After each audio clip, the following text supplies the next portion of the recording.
ఈ ఆర్గనోక్లోరెన్స్ ఒకసారి పొలంలో వాడితే ఆ రెసిడ్యూస్ పర్మనెంట్గా అదే నేలలో, అదే సాయిల్లో, అదే వాటర్లో తిరుగుతూ ఉంటాయి. ఆ ఫ్రూట్స్ సర్ఫేస్లో ఉండే కెమికల్స్ శరీరంలోకి వెళ్ళిందంటే ఆ జీన్స్ని డ్యామేజ్ చేస్తుంది. ఎంత ఫాస్ట్గా స్ప్రెడ్ అవుతుందని ఒక 6 months to 1 year ముందు స్టార్ట్ అవుతుంది. కొన్ని cancers it may take about 5 to 10 years to develop. Okay.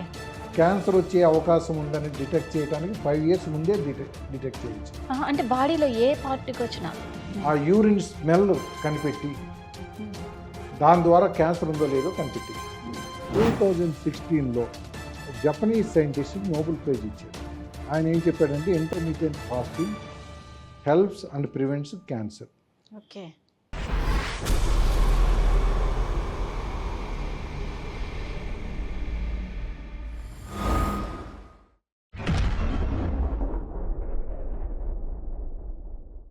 హావ్యర్స్, India's largest digital media network Suman టీవీకి స్వాగతం.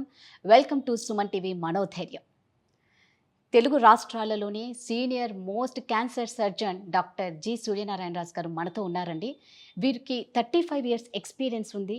ఇక అదేవిధంగా నిజామ్స్ ఇన్స్టిట్యూట్లో క్యాన్సర్ విభాగాన్ని స్థాపించి కొన్ని లక్షల మంది క్యాన్సర్ పేషెంట్స్కి ట్రీట్మెంట్ ఇచ్చారు, సర్జరీస్ కూడా చేశారు. ఇలాంటి బోల్డ్ అనే విషయాలు డాక్టర్ గారితో అడిగి తెలుసుకుందాం. నమస్తే సార్. సో నిద్ర ఇంపార్టెన్స్ ఎలా ఉంటుంది ఒక క్యాన్సర్ రావడానికి? క్యాన్సరు అండ్ రెస్ట్, బ్రెయిన్కి రెస్ట్ అన్నది చాలా ఇంపార్టెంట్ ఫ్యాక్టర్. శరీర అవసరానికి అవసరం లేని కణాలన్నీ ప్రొడ్యూస్ అయిపోతాయి. ఆ కణాలు ఆటోమేటిక్గా ఫంక్షన్లెస్, శరీరానికి ఉపయోగం లేవు. అలాగే అవి పెరిగిపోయి క్యాన్సర్ కింద గ్రో అయిపోతాయి. కాబట్టి బ్రెయిన్కి రెస్ట్ ఇవ్వటం వల్ల ఆటోమేటిక్గా అన్ని ఆర్గాన్స్ రెస్ట్లో ఉంటాయి. లోపల ఉండే మాలిక్యూల్స్ వాటి పని చేసుకుంటాయి. లోపల కావాల్సిన రిపేర్స్ జరిగిపోతుంది. బాడీ పెర్ఫెక్ట్గా ఉంటుంది. సో టెన్షన్స్ తక్కువ ఉంటాం. అలాగే పెర్ఫెక్ట్గా పనిచేసుకుని పర్ఫెక్ట్గా నిద్రపోయే వాళ్ళకి ఆరోగ్యం బాగా ఉంటుంది. క్యాన్సర్ తక్కువగా రావడానికి అవకాశాలు ఉంటాయి. ఒకప్పుడు క్యాన్సర్ హాస్పిటల్స్ తక్కువ సార్, ఇప్పుడు క్యాన్సర్ హాస్పిటల్స్ ఎక్కువ అయిపోయినాయి అన్నమాట. అంటే భయం అనేది కూడా చాలామందికి ఆ పదం వింటేనే భయం వేస్తూ ఉంటుంది. దానివల్ల నెగ్లెక్ట్ చేస్తూ ఉంటారు డాక్టర్ దగ్గరికి వెళ్ళడానికి కూడా. సో నిజంగా భయపడకుండా అంటే కొంచెం ధైర్యంగా ఉండాలి అంటే ఎలా సార్? క్యాన్సర్ అన్న పదం విన్న తర్వాత క్యాన్సర్ అంటే న్యాచురల్గా భయపడతారు. ఎందుకంటే క్యాన్సర్ అనేటప్పుడు భయం ఏంటంటే క్యాన్సర్ని క్యూర్ చేయలేము, క్యాన్సర్ వచ్చిన వాళ్ళందరూ చనిపోతారని. It's not correct. 40 నుంచి 50% క్యాన్సర్ని మనం ప్రివెంట్ చేయొచ్చు. అంటే నివారించుకునే మార్గాలు మన చేతుల్లో ఉన్నాయి. 50% క్యాన్సర్స్ మన అవగాహన వల్ల, అలాగే మంచి ట్రీట్మెంట్లు కానీ డాక్టర్స్ అడ్వైజెస్ కానీ తీసుకోవటం వల్ల ఇంకో 30% డెఫినెట్గా మనం ప్రివెంట్ చేయొచ్చు. అంటే ఇంచుమించు 70% వరకు క్యాన్సర్స్ని చాలా జాగ్రత్తలు తీసుకోవటం వల్ల మనం ప్రివెంట్ చేసుకోవచ్చు. ముఖ్యంగా మనం తీసుకోవాల్సిన జాగ్రత్తలు ఏంటంటే క్యాన్సర్ వస్తే ఏ విధమైన ట్రీట్మెంట్ చేసుకోవాలి, క్యాన్సర్ మొదలవుతుంది అనుకున్నప్పుడు ఏ విధమైన టెస్టులు చేయించుకోవాలి. ఈ అవగాహన చాలా ఇంపార్టెంట్. 3 విధాలుగా మాట్లాడుకోవచ్చు. క్యాన్సర్ రాకముందే క్యాన్సర్ రావటానికి కారణాలు తెలుసుకొని వాటికి ఎగ్జాక్ట్గా ఆపోజిట్ పనులు చేసుకుంటూ ఉంటే క్యాన్సర్ రాకుండా మనం ఆపుకోవచ్చు. లైక్ ఇందాక మాట్లాడుకున్నాం, ఐదర్ డైట్ అవ్వచ్చు, ఆర్ ఎక్సర్సైజ్ అవ్వచ్చు, కార్బోహైడ్రేట్ ఫుడ్ తగ్గించవచ్చు, ఒబిసిటీ తగ్గించవచ్చు, ఆల్కహాల్, టొబాకో ఇవన్నీ వచ్చేస్తాయి. వాటిలన్నింటినీ అవాయిడ్ చేయడం ద్వారా 40% క్యాన్సర్స్ని మనం ప్రివెంట్ చేయొచ్చు. జీన్స్లో వచ్చే మార్పులు అంటే డిఫెక్టివ్ జీన్స్. ఒక్కొక్కసారి దురదృష్టం ఏమవుతుందంటే కొన్ని ఫ్యామిలీస్లో పేరెంట్స్ నుంచి పిల్లలకి, పిల్లల నుంచి మనవలకి ఆ డిఫెక్టివ్ జీన్స్ పాస్ అవుతూ ఉంటాయి. ఆ డిఫెక్టివ్ జీన్స్ ఉన్నవారికి వాళ్ళు చేయగలిగింది చాలా తక్కువ. వాళ్ళు పాపం ఏం చేయలేరు.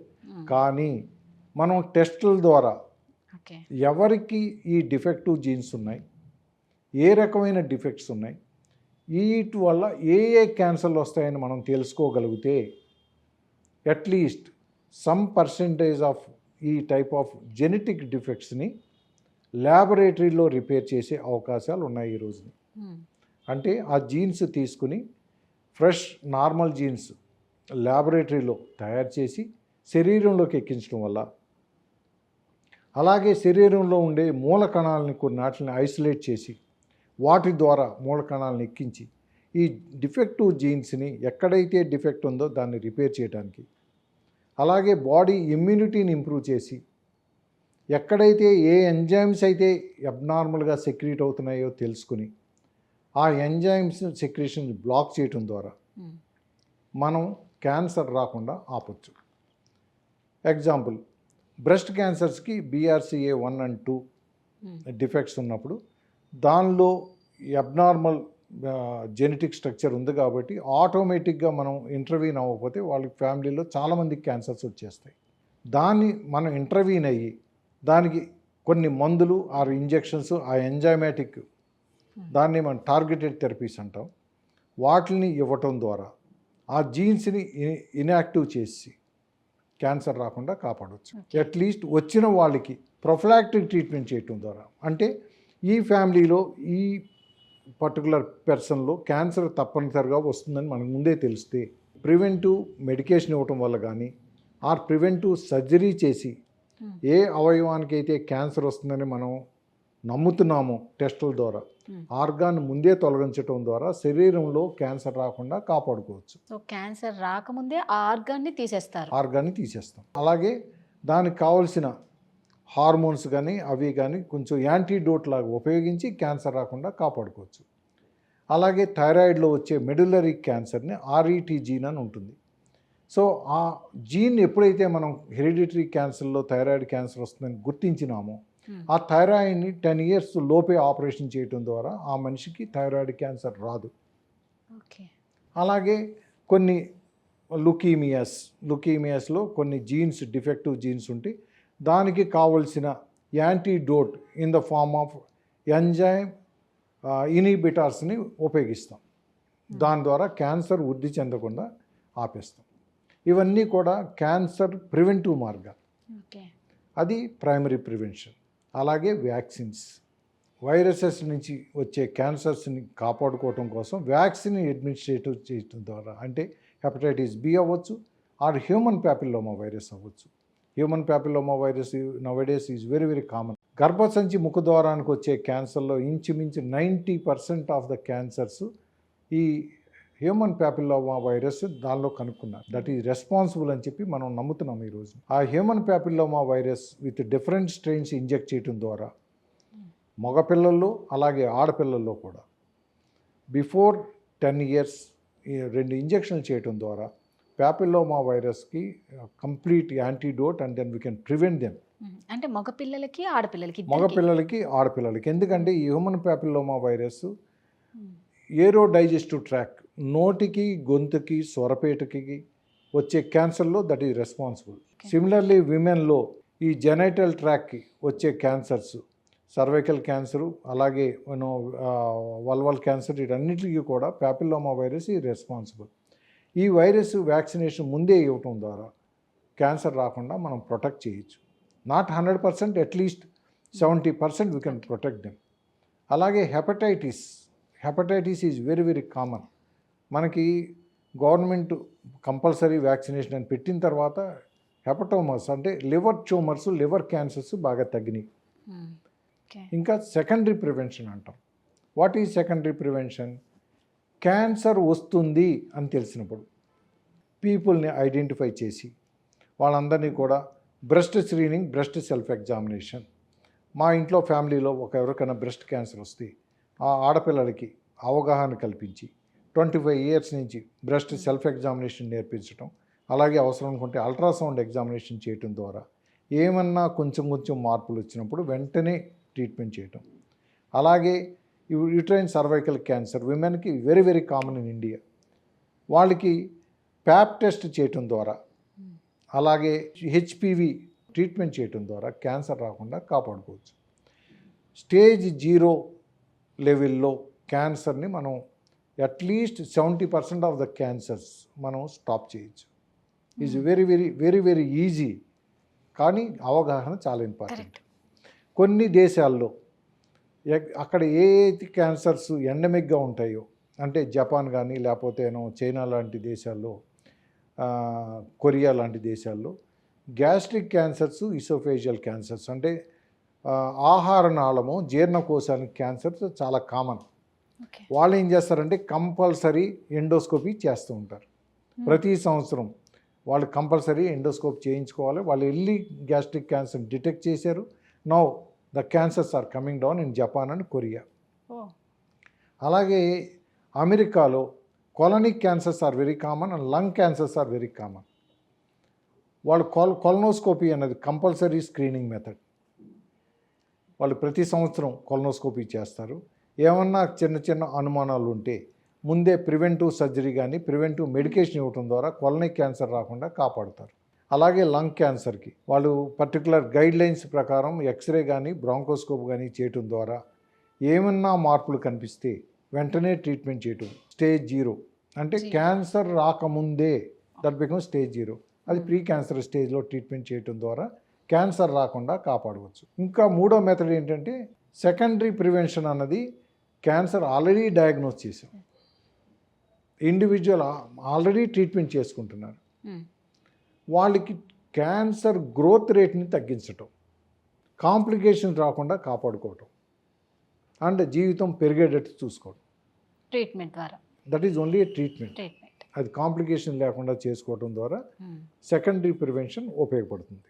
ఇన్ని ఇయర్స్ ఎక్స్పీరియన్స్ మీకుంది, 35 ఇయర్స్ ఎక్స్పీరియన్స్లో అంటే మీరు చేసేటప్పుడు మీకు ఏమనిపిస్తుంది సార్? అంటే ఇన్ని ఇయర్స్ నుంచి ఇంతమందిని చూస్తూనే ఉన్నారు క్యాన్సర్ పేషెంట్స్ని, ఎలా అనిపిస్తుంది? అప్పటికన్నా ఆల్రెడీ సంఖ్య పెరిగిపోతూనే ఉంది క్యాన్సర్ పేషెంట్ల సంఖ్య. సో మీ దగ్గరికి వచ్చేటప్పుడు కూడా భయపడుతూ ఉంటారా స్టిల్ నౌ ఇప్పటికీ పేషెంట్స్? ఇప్పుడు కీమోథెరపీ అంటేనే ఒక దడ వస్తుంది సార్, ఆ దానికే చాలామంది ముందుకు రారు. నిజంగా ఆస్తులను అంతా తరిగేస్తుంది, కరిగిపోతుంది అనమాట. పోనీ ప్రాణం గ్యారంటీనా అంటే ప్రాణాలు గ్యారంటీ లేవు, ఇప్పుడు బాగా ఉంది, బట్ కానీ భయం అనేది మాత్రం పోలేదు. ఏమంటారు సార్, మీ ఇన్ని ఇయర్స్ ఎక్స్పీరియన్స్లో ఇంతమంది సర్జరీస్ చేశారు కదా, ఎలా అనిపిస్తుంది? యాక్చువల్గా మీకు కూడా చాలా అవగాహన అవసరం ఉంది. ఏమవుతుందంటే మీరు చెప్పింది పార్ట్లీ కరెక్ట్. క్యాన్సర్ డిటెక్ట్ చేసిన తర్వాత పాత రోజుల్లో అంటే I'm talking about 3 decades 4 decades back ఇచ్చే ట్రీట్మెంట్స్ ఈ రోజున ఇచ్చే ట్రీట్మెంట్లు entirely different. Conventional chemotherapy drugs అంటే పేషెంట్స్ భయపడతారు, ఎందుకంటే సైడ్ ఎఫెక్ట్స్ బాగా ఎక్కువ ఉంటాయి, వాటిని తట్టుకోలేరు. కానీ ఇదివరకటి రోజులకి ఇప్పటికి ముఖ్యంగా తేడా ఏంటంటే ఇప్పుడు ఎర్లీ స్టేజెస్లో వస్తున్నారు, అది చాలా మంచి డెవలప్మెంట్. రెండోది కీమోథెరపీ డ్రగ్స్, ఇదివరకు ఇచ్చే డ్రగ్స్కి ఇప్పుడు డెవలప్ అయిన ఇమ్యూనోథెరపీ డ్రగ్స్, టార్గెటెడ్ థెరపీసు, అలాగే various enzyme inhibitors, lot of molecular లెవెల్లో పనిచేసే డ్రగ్స్ ఆర్ రెడీలీ అవైలబుల్. ఇదివరకు ఇప్పుడు ముఖ్య డిఫరెన్స్ ఏంటంటే కీమోథెరపీ అన్నది శరీరంలో ఇంజెక్షన్ ద్వారా కానీ ట్యాబ్లెట్ ద్వారా కానీ ఇస్తే శరీరంలో ఉండే అవయవాలు అన్నీ ఎఫెక్ట్ అయిపోతాయి. కానీ ఈ ఇమ్యూనోథెరపీసు, టార్గెటెడ్ థెరపీసు ఆర్ స్మాల్ మాలిక్యూల్స్ ఇవ్వడం ద్వారా మిగిలిన అవయవాలు ఏమి ఎఫెక్ట్ అవ్వవు, ఓన్లీ క్యాన్సర్ సెల్స్ మాత్రమే ఎఫెక్ట్ అవుతాయి. సో సైడ్ ఎఫెక్ట్స్ కూడా ఏమి ఉండవు అంటారు? సైడ్ ఎఫెక్ట్స్ ఏమి ఉండవు. So that's a great advantage. కానీ దానికంటూ కొన్ని లిమిటేషన్స్, దానికి సరిపడే టెస్టులు చేయాలి, ఏ డిసీజ్కి ఏ స్టేజ్లో ఏమి ఇవ్వాలన్నది మనం కనిపెట్టుకుని దాన్ని బట్టి డ్రగ్స్ ఇవ్వాలి తప్ప మన ఇష్టం వచ్చినట్టుగా అందరికీ ఇవ్వటానికి లేదు. జీన్స్లో ఏమన్నా డిఫెక్ట్స్ కనిపించినప్పుడు ఆ ఎంజైమ్స్ ఇవ్వటం ద్వారా మల్టిప్లై అయ్యే ఎంజైమ్స్, కావాల్సిన ఎంజైమ్స్ సప్రెస్ చేసేసి క్యాన్సర్ డెవలప్ అవ్వకుండా చేస్తూ ఉంటాం. ఇవన్నీ కూడా స్మాల్ ట్యాబ్లెట్స్ ఆల్సో చాలా బాగా పనిచేస్తాయి అండ్ సైడ్ ఎఫెక్ట్స్ ఉండవు. అండ్ బ్లడ్ తగ్గిపోయిందని, బోన్ మ్యారో సప్రెస్ అయిందని, ఇన్ఫెక్షన్స్ వస్తున్నాయని అవన్నీ కూడా మనం మినిమైజ్ చేసుకోవచ్చు. అలాగే మనకి టెక్నాలజీ బాగా డెవలప్ అయింది. క్యాన్సర్ని డిటెక్ట్ చేయడానికి చాలా అడ్వాన్స్డ్ టెక్నాలజీ ఉపయోగించడం ద్వారా క్యాన్సర్ అంటే బయటికి కనిపించకముందే మనం డిటెక్ట్ చేయొచ్చు. అండ్ ఎంత బాగా పనిచేస్తాయంటే బాడీలో ఉండే ఫ్లూయిడ్, లిక్విడ్ బయాప్సీ అంటాం, అది కొంచెం సెలైన్ వాష్ ఇచ్చి ఒక పర్టికులర్ ఏరియాలో టిష్యూ తీయటం ద్వారా కానీ, నీడిల్ ద్వారా కొంత బ్లడ్ తీసుకుని ఆర్ యూరిన్ టెస్ట్ చేయటం ద్వారా కానీ దానిలో మనిషిలో క్యాన్సర్ ఉందో లేదో డిటెక్ట్ చేసి, అంటే బాడీలో ఏ పార్ట్కి వచ్చినా ఒక ఇండివిజువల్ కనుక క్యాన్సర్ ఉంటే వాళ్ళు యూరిన్ కలెక్ట్ చేసి కంప్యూటర్ ద్వారా ఆ యూరిన్ స్మెల్ కనిపెట్టి దాని ద్వారా క్యాన్సర్ ఉందో లేదో కనిపెట్టేయచ్చు. అలాగే యూరిన్లో సెక్రీట్ అయ్యే ఆ క్యాన్సర్ కణానికి సంబంధించిన small bits and pieces of jeans కానీ ఆర్ ఎనీ జెనెటిక్ స్ట్రక్చర్ని ఐడెంటిఫై చేసి ఆర్ ఎనీ వాషెస్ ఇస్తాం. ఆ వాషెస్ని తీసుకుని ఆ వాషెస్లో ఏమన్నా ఈ డిఎన్ఏ ట్రేసెస్ ఏమన్నా కనిపిస్తే ఆర్ ఆర్ఎన్ఏ ట్రేసెస్ కనిపిస్తే దాని ద్వారా మనం కనిపెట్టేయచ్చు. అంటే క్యాన్సర్ మనం డిటెక్ట్ చేయలేని స్టేజ్లో కూడా మనం డిటెక్ట్ చేయొచ్చు. అలాగే అందరికీ తెలిసిన విషయం ఏంటంటే ఈ పెట్ స్కాన్స్కి ఎలా ఉపయోగపడతాయంటే క్యాన్సర్ మిగిలిన అవయవాలకు స్ప్రెడ్ అయిందా లేదా అంటానికే ఉపయోగపడతాయి. కానీ మిస్నోమర్ పబ్లిక్లో ఏముందంటే పెట్ స్కాన్ చేయించుకుంటే నాకు క్యాన్సర్ తెలిసిపోతుంది. పెట్ స్కాన్ అవసరం ఏంటంటే శరీరంలో వేరే అవయవాలకి స్ప్రెడ్ అయిందా లేదా దానికి ఈ రోజుని టెస్ట్ చేస్తే ప్రాబబ్లీ ఈ మంత్ కానీ 1.5 months కానీ దానికి వాల్యూ ఉంటుంది. క్యాన్సర్ 2 months తర్వాత 3 months తర్వాత రావచ్చు ఖచ్చితంగా. సో అందుకని పెట్ స్కాన్ బేస్ అయ్యి డిటెక్షన్ డయాగ్నోసిస్ చేయకూడదు. క్యాన్సర్ డిటెక్ట్ అయ్యి డయాగ్నోస్ అయిన పేషెంట్స్కి ఎంతవరకు స్ప్రెడ్ అయింది, ఏ స్టేజ్లో ఉంది అని తెలుసుకోవడానికి పెట్ స్కాన్ చేయాలి. ఆ డిస్క్రిప్షన్ తోటి మనం చాలా జ్యుడిషియరీగా టెస్టులు చేయటం వల్ల కాస్ట్ ఎఫెక్టివ్ ట్రీట్మెంట్ చేయొచ్చు. చాలా మందికి ఒక అపోహ అనేది ఉంటుంది సార్. ఇప్పుడు ఫర్ ఎగ్జాంపుల్ బ్రెస్ట్ క్యాన్సర్ అని ఒకరు చెప్పారు అంటే, ఒక ఫ్యామిలీలో ఎవరికన్నా వచ్చిందంటే దన్నుమని పోయేది మైండ్లో ఏంటి అంటే బ్రెస్ట్ క్యాన్సర్ అంటే ఇంకే బ్రెస్ట్ తీసేస్తారు. నిజంగా ఆ బ్రెస్ట్ అనేది క్యాన్సర్ వచ్చిన వెంటనే ఆ బ్రెస్ట్ని తీసేస్తారా? ఏ టైంలో తీస్తారు? స్టేజ్ 1లో కానీ స్టేజ్ 2లో కానీ ఆ T1లో కానీ T2లో కానీ <4 centimeters విత్ దాని ఎంత కూడా అంటే బ్రెస్ట్ సైజ్ రేషియో తోటి కంపేర్ చేసుకుని ఓకే బ్రెస్ట్ తీయకుండా లంప్ ఒకటే తీసి ట్రీట్మెంట్ చేయటం ద్వారా ఈక్వల్లీ గుడ్ రిజల్ట్స్ మనం అచీవ్ చేయొచ్చు, ఏ ప్రాబ్లం లేదు. అది కాకుండా లంప్ కనుక కొంచెం అడ్వాన్స్ స్టేజ్లో ఉంటే డెఫినెట్గా ముందు ఈ treatments either chemotherapy or along with other treatments కాంబినేషన్స్లో ఇచ్చి ఆ సైజ్ ఆఫ్ ద లంప్ని తగ్గించి అంటే స్టేజ్ని డౌన్ స్టేజ్ చేసి బ్రెస్ట్ తీయకుండా ట్రీట్మెంట్ ఆపరేషన్ చేయొచ్చు. లంప్ని తీసేటప్పుడు అంటే అంటారు ఆమ్ బిట్ వరకు కూడా పోతుంది, సర్జరీ చేస్తే అక్కడ ఆమ్ బిట్ వరకు చేయాల్సి వస్తుంది, లైక్ ఏమంటారు ఇలా తీస్తూనే ఉంటారు అంటారు. That is standard treatment. ఎందుకంటే క్యాన్సర్ సిస్టమేటిక్గా స్ప్రెడ్ అవుతుంది. బ్రెస్ట్ని ఎగ్జాంపుల్గా తీసుకుంటే బ్రెస్ట్లో స్టార్ట్ అయిన లంప్ లింఫాటిక్స్ ద్వారా ఆమ్ పిట్లో ఉండే లింఫ్ నోడ్స్కి స్ప్రెడ్ అవుతుంది. ఆ స్టేజ్లో మనం డిటెక్ట్ చేసి కరెక్ట్గా ఆపరేషన్ చేసి ఆ లింఫ్ నోడ్స్ని తీయకపోతే అది సూప్రాక్లావిక్యులర్ నోడ్స్ అని, అంటే బ్రెస్ట్ నుంచి యాక్జిలాకి, యాక్జిలా నుంచి సూప్రాక్లావిక్యులర్ నోడ్స్ వెళ్తుంది. ఇక్కడ కూడా మనం అటెండ్ అవ్వకపోతే మళ్ళీ ఇంటర్నల్ మెమరీ నోడ్స్ అని లోపల ఛాతీకి బ్యాక్ సైడ్, అంటే ఈ స్టర్నము రిబ్స్కి బ్యాక్ సైడ్ ఛాతీ లోపల గుండెకి ముందు భాగంలో ఉండే లింఫ్ నోడ్స్కి స్ప్రెడ్ అవుతుంది. ఓకే ఆ స్టేజ్ వరకు మనం వదిలేసామంటే ఆటోమేటిక్గా బ్లడ్లో ఎంటర్ అయ్యి లంగ్స్లో కానీ బోన్స్లో కానీ బ్రెయిన్లో కానీ స్ప్రెడ్ అయ్యే అవకాశాలు ఉన్నాయి. కాబట్టి చేసే ట్రీట్మెంట్ స్టాండర్డ్ ట్రీట్మెంటు, దానిలో ఏమీ కాంప్రమైజెస్ పనిచేయవు. మనం ఎర్లీ స్టేజెస్లో వన్స్ అగైన్ రిపీట్ చేస్తాను, ఎర్లీ స్టేజెస్లో డిటెక్ట్ చేసి బ్రెస్ట్ తీయకుండా ట్రీట్మెంట్ చేయటం అన్నది పద్ధతి ఉంది. కొంచెం అడ్వాన్స్ అయినప్పుడు డౌన్ స్టేజ్ చేసే మందులు ఇచ్చి స్టేజ్ని తగ్గించి మళ్ళా బ్రెస్ట్ తీయకుండా ట్రీట్మెంట్ చేయొచ్చు. కానీ ఇఫ్ ద స్టేజ్ అడ్వాన్స్ అవుతే బ్రెస్ట్ తీయటం నష్టం జరుగుతుందనే దానికంటే బ్రెస్ట్ తీసుకుని జీవించడం చాలా ముఖ్యం. నిజమే. సో అంటే బ్రెస్ట్ నుంచి ఆమ్ బిట్ నుంచి ఇక్కడ దాకా వెళ్ళి ఇక్కడ దాకా వస్తుందన్నమాట. సార్ ఇదంతా ఎన్ని మంత్స్ అంటే ఎంత ఫాస్ట్గా స్ప్రెడ్ అవుతుంది అంటారు ఇక్కడ నుంచి ఇక్కడికి, ఇక్కడ నుంచి ఇక్కడికి? కామన్గా వచ్చే క్యాన్సర్స్ ఏమైనా సరే మినిమం టు మినిమం ఒక 6 months to 1 year ముందు స్టార్ట్ అవుతాయి. కొన్ని cancers like thyroid cancers it may take about 5 to 10 years to develop. Okay. Cervical cancer, uterine cervical cancer changes 5 to 10 years ముందే కనిపిస్తాయి. స్టేజ్ 0లో కనిపెట్టడానికి 5 years ముందే మనం కనిపెట్టవచ్చు. అంటే క్యాన్సర్ రాకముందే క్యాన్సర్ వచ్చే అవకాశం ఉందని డిటెక్ట్ చేయడానికి 5 years ముందే డిటెక్ట్ చేయొచ్చు. కొలనిక్ క్యాన్సర్స్ అంటే పెద్ద పేగు క్యాన్సర్స్ చిన్న చిన్న పాలిప్స్ రూపంలో డెవలప్ అవుతాయి.